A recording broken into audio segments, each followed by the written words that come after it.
कमलपुर एक सुंदर सा गांव था।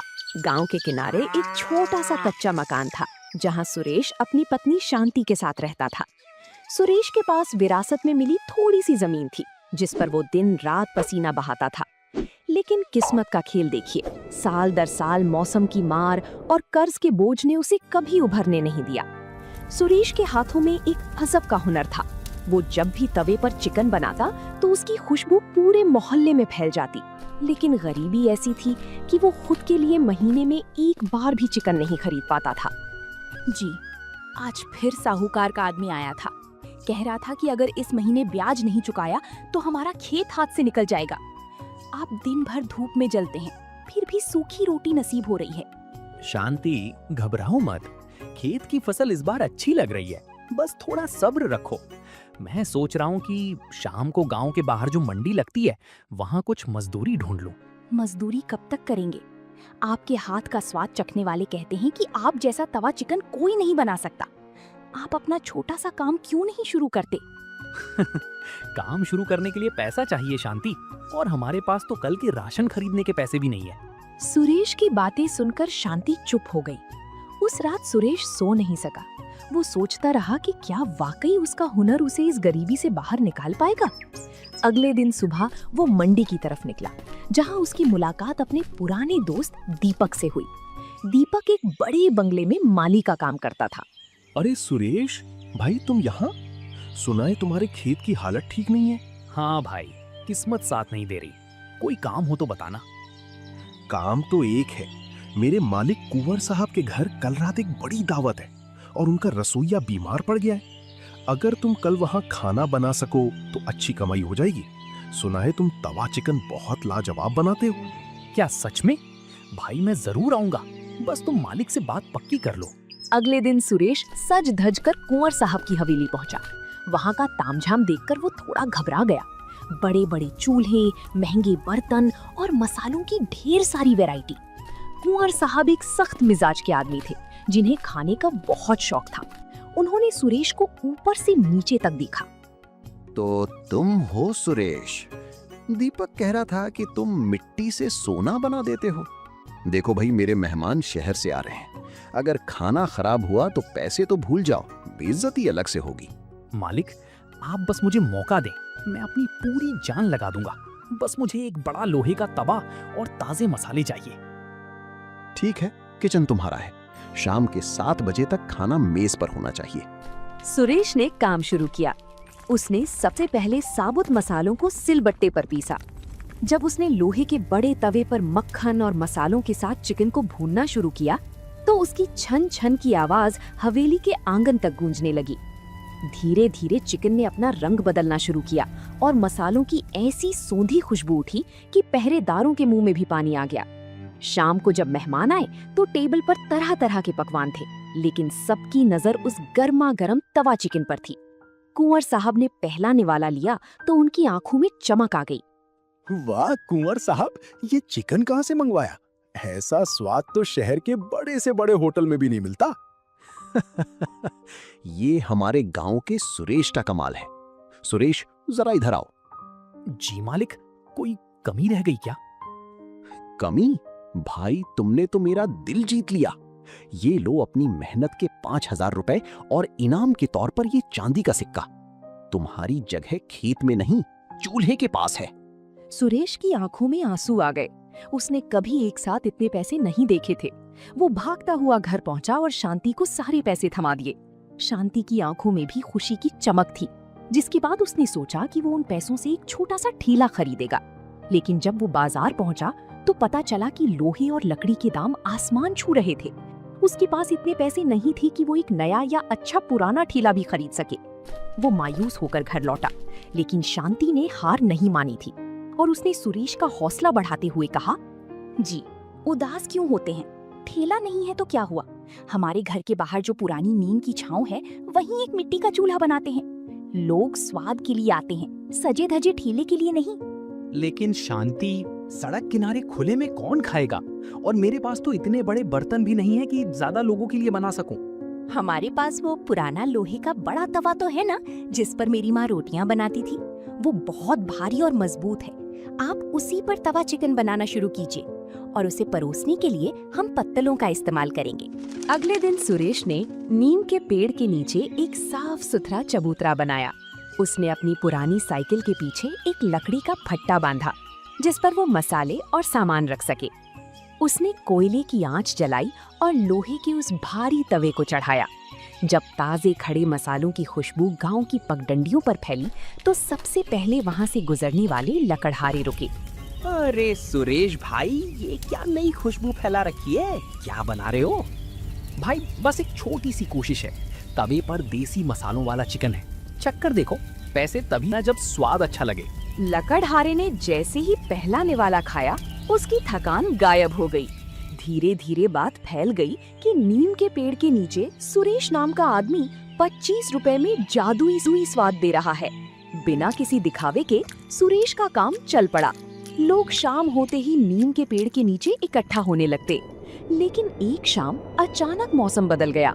आसमान में काले बादल छा गए और देखते ही देखते मूसलाधार बारिश होने लगी।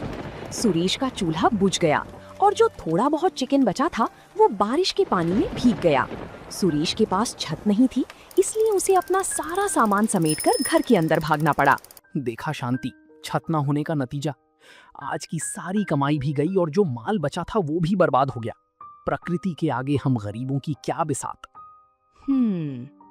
जी, बारिश को हम रोक नहीं सकते, लेकिन हम अपना तरीका बदल सकते हैं।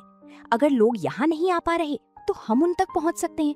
मतलब, मैं समझा नहीं। गांव में बहुत से ऐसे लोग हैं जो काम की वजह से बाहर नहीं निकल पाते या बुजुर्ग जो यहाँ तक नहीं आ सकते। क्यों ना हम होम डिलीवरी यानी घर घर खाना पहुँचाने का काम शुरू करें। आप खाना बनाइए, मैं उसे पत्तलों में पैक करके ढक दूंगी और आप अपनी साइकिल पर जाकर दे आइए। सुरेश को ये सुझाव पसंद आया। बारिश रुकते ही उसने एक पुराना छाता अपनी साइकिल पर फिट किया और एक बड़ा डिब्बा पीछे बांधा। उसने गांव के मुख्य स्थानों पर छोटे छोटे कागज के पर्चे चिपकवा दिए कि अब सुरेश का तवा चिकन एक आवाज पर आपके द्वार पहुंचेगा। अगले दिन जब फिर से रिमझिम बारिश शुरू हुई तो सुरेश घर पर बैठने के बजाय अपनी साइकिल पर सवार होकर निकल पड़ा। जो लोग बारिश की वजह से बाहर नहीं निकल पा रहे थे, उन्हें जब घर बैठी गर्मा गर्म धुएं वाला तवा चिकन मिला तो सुरेश की वाहवाही पूरी गांव में होने लगी। अब उसे दुकान की छत की चिंता नहीं थी, क्योंकि पूरा गांव ही उसकी दुकान बन गया था। सुरेश सुबह खेत में काम करता और दोपहर से ही अपनी पत्नी शांति के साथ मिलकर तवा चिकन बनाने की तैयारी में जुट जाता। लेकिन जैसी जैसी ऑर्डर बढ़ने लगी, सुरेश की पुरानी साइकिल जवाब देने लगी। शांति, आज फिर से 5 घरों के ऑर्डर रह गए। ये साइकिल अब बूढ़ी हो गई है। भारी डिब्बा लाद कर दूर वाले मोहल्ले तक पहुंचने में बहुत देर हो जाती है। जब तक मैं पहुंचता हूँ खाना ठंडा हो जाता है। जी आप फिक्र ना करें, हमने पिछले 1 महीने में जो बचत की है उससे क्यों ना एक पुरानी मोटरसाइकिल ले लें। उससे आप कम समय में ज्यादा जगह पहुंच पाएंगे। मोटरसाइकिल? शांति, उसके पेट्रोल का खर्चा भी तो होगा। हमें दाम भी तो कम रखने ताकि गरीब मजदूर भाई खा सके। आप चिंता मत कीजिए, आप मोटरसाइकिल से शहर की बड़ी मंडी भी जा पाएंगे, जहां से हमें चिकन और मसाले थोक के भाव सस्ते मिलेंगे। वहां से जो बचत होगी उससे पेट्रोल का खर्चा निकल आएगा। सुरेश को शांति की बात समझ आ गई। उसने एक पुरानी लेकिन मजबूत मोटरसाइकिल खरीदी। अब सुरेश का काम और भी तेज हो गया। वो अब न सिर्फ कमलपुर बल्कि आसपास के 2 और गांवों में भी खाना पहुंचाने लगा। उसकी खासियत ये थी कि वो हर पैकेट के साथ शांति की बनाई हुई पुदीने की चटनी और लच्छे वाले प्याज मुफ्त देता था, जिससे उसका स्वाद और भी निराला हो जाता था। सुरेश की कामयाबी देखकर कुछ लोग हैरान थे कि एक मामूली किसान इतनी जल्दी कैसे तरक्की कर रहा है। गांव के कुछ लोगों ने अफवाह उड़ानी शुरू कर दी कि सुरेश सस्ता चिकन खिलाने के लिए बासी चिकन या घटिया मसालों का इस्तेमाल करता है। ये बात धीरे धीरे पूरे गांव में फैल गई और अचानक सुरेश के ऑर्डर कम होने लगे। शांति, आज मंडी से मैं 10 किलो चिकन लाया था, लेकिन सिर्फ 2 ही ऑर्डर आए। लोग मुझे देखकर कतरा रहे हैं। सुना है गांव में चर्चा है कि हमारा खाना सेहत के लिए ठीक नहीं है। जी, अगर लोगों को शक है कि हम खाने में मिलावट करते हैं तो हम छुपकर काम नहीं करेंगे। कल से आप घर के अंदर नहीं बल्कि सड़क किनारे उसी नीम के पेड़ के नीचे सबके सामने खाना बनाएंगे। लोगों को अपनी आंखों से देखने दीजिए कि हम कौन सा मसाला पीस रहे हैं और कैसा चिकन इस्तेमाल कर रहे हैं। अगले दिन सुरेश ने अपना सारा सामान फिर से नीम के पेड़ के नीचे लगाया। उसने सबके सामने साबुत मसाले सिलबट्टे पर पीसे और ताजा चिकन तवे पर चढ़ाया। वहां से गुजर रहे गांव की मुखिया जी रुके और उन्होंने सुरेश को काम करते हुए ध्यान से देखा। सुरेश बेटा, मैंने सुना था कि तुम कुछ मिलावट करते हो, पर यहाँ तो खुशबू ही शुद्धता की गवाही दे रही है। मुखिया जी, मैं खुद एक किसान हूँ। मेहनत की कमाई और ईमानदारी का मोल जानता हूँ। ये मसाले मेरी पत्नी ने खुद तैयार किए हैं और ये चिकन मैं सुबह खुद मंडी से चुन कर लाया हूँ। आप चक्कर देखिए। मुखिया जी ने जैसे ही तवा चिकन चखा, उन्होंने ऐलान कर दिया कि सुरेश का खाना न केवल शुद्ध है बल्कि पूरे इलाके में सबसे बेहतरीन है। मुखिया जी की बात सुनकर गांव वालों का भ्रम टूट गया।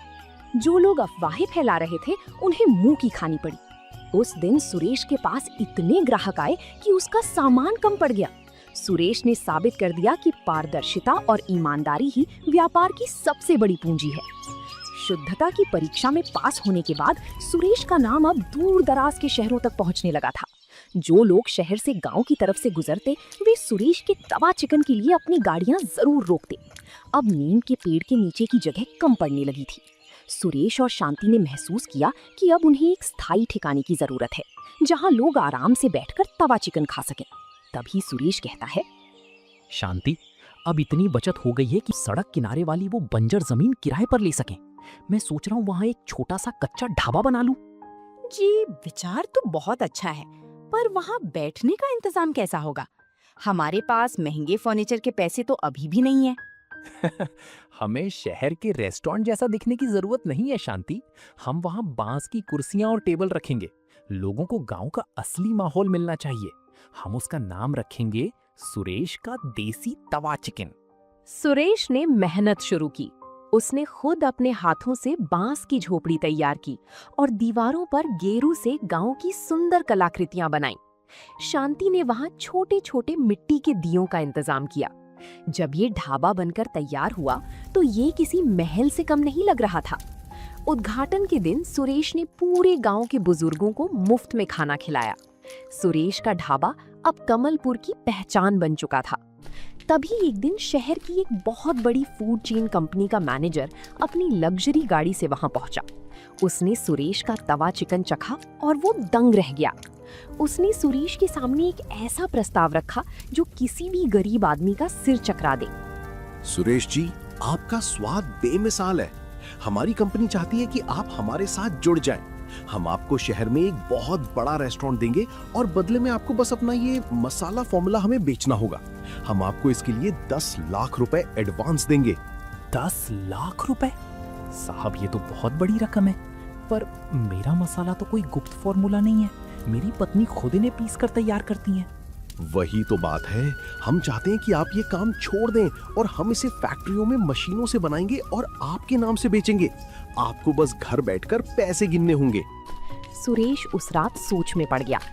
10 लाख रुपए उसकी गरीबी को एक झटके में खत्म कर सकते थे। उसने शांति से बात की। जी, पैसे तो बहुत हैं, पर क्या मशीनों से बने उस मसाले में वो प्यार और वो शुद्धता होगी जो हम अपने हाथों से देते हैं? क्या हमारे गांव के गरीब लोग वो डिब्बा बंद खाना खरीद पाएंगे? तुमने मेरी आंखें खोल दी शांति। जो स्वाद हमने अपनी मेहनत और ईमानदारी से बनाया है, उसे मैं किसी कंपनी की मशीनों में कैद नहीं होने दूंगा।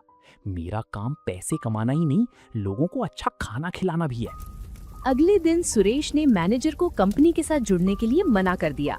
मैनेजर को यकीन नहीं हुआ कि किसी ने इतने पैसों को ठुकरा दिया है। सुरेश ने चुन लिया था कि वो छोटा ही सही, पर अपना खुद का साम्राज्य खड़ा करेगा, जहां हर किसी के लिए जगह होगी। बड़ी कंपनी का ऑफर ठुकराने के बाद सुरेश के ढाबे की चर्चा और भी बढ़ गई। लोगों को जब पता चला कि सुरेश ने शुद्धता और अपने उसूलों के लिए लाखों रुपए ठुकरा दिए हैं, तो उसके प्रति लोगों का सम्मान दोगुना हो गया। अब शहर के बड़े बड़े लोग भी वहां आने लगे थे। सुरेश ने महसूस किया कि अब उसे अपने काम में थोड़ा विस्तार करना चाहिए, लेकिन अपनी जड़ों को छोड़े बिना। शांति, अब भीड़ बहुत बढ़ गई है। लोग दूर दूर से आते हैं और कई बार उन्हें बैठने की जगह भी नहीं मिलती। मैं सोच रहा हूँ कि हम इस खाली पड़ी जमीन पर कुछ और झोपड़ियां डालें और खाना बनाने के लिए 2 और चूल्हे बढ़ा लें। जी, विचार तो नेक है और मैंने सुना है कि आजकल सोलर चूल्हे भी आते हैं। अगर हम उनका इस्तेमाल करें तो लकड़ी का धुआं भी कम होगा और खाना भी जल्दी बनेगा। सोलर चूल्हे तो ठीक हैं, लेकिन हमारा तवा चिकन तो धीमी आंच पर ही पकता है। हम तकनीक का इस्तेमाल करेंगे, पर सिर्फ काम आसान करने के लिए। स्वाद तो उसी पुराने लोहे के तवे और सिलबट्टे के मसालों से आएगा। जिसके बाद सुरेश ने ढाबे को और व्यवस्थित किया। उसने ढाबे के एक कोने में मुफ्त भोजन केंद्र भी बनाया, जहां उन लोगों को मुफ्त में खाना खिलाया जाता था जिनके पास पैसे नहीं होते थे। सुरेश का ढाबा अब सिर्फ एक दुकान नहीं, बल्कि कमलपुर की शान बन गया था। वक्त गुजरता गया और सुरेश की गरीबी अब गुजरे जमाने की बात हो गई थी। सुरेश ने अपने खेतों को फिर से उपजाऊ बनाया और वहां ऑर्गेनिक सब्जियां और मसाले उगाना शुरू किया, ताकि उसके ढाबे में इस्तेमाल होने वाली हर चीज पूरी तरह शुद्ध हो। एक दिन गांव में एक बड़ा उत्सव था और जिले के कलेक्टर साहब वहां मुख्य अतिथि बनकर आए। उन्होंने सुरेश की संघर्ष की कहानी सुनी थी और वे खुद उसके ढाबे पर पहुंचे। सुरेश जी, मैंने शहर के बड़े बड़े होटलों में खाना खाया है, लेकिन इस तवा चिकन में जो मिट्टी की सोंधी खुशबू और मसालों का संतुलन है, वो और कहीं नहीं मिला। आपने ये सब कैसे किया? साहब, मैंने बस अपनी गरीबी को अपनी कमजोरी नहीं, बल्कि अपनी ताकत बनाया। मेरी पत्नी शांति के हाथ के मसाले और मेरी मेहनत, बस यही मेरा राज है। मैंने कभी स्वाद से समझौता नहीं किया और कभी अपनी जड़ों को नहीं भुलाया। आज सुरेश के पास अपना बड़ा घर है, एक आलीशान ढाबा है और कई लोग उसके यहाँ काम करते हैं। उसने साबित कर दिया कि एक इंसान अगर ठान ले तो वो अपनी मेहनत, ईमानदारी और अपने हुनर के दम पर मिट्टी से भी सोना पैदा कर सकता है। तो दोस्तों, आप लोगों को ये कहानी कैसी लगी? कमेंट करके जरूर बताएं और ऐसी कहानियों को देखने के लिए वीडियो को लाइक करें और चैनल को सब्सक्राइब करें।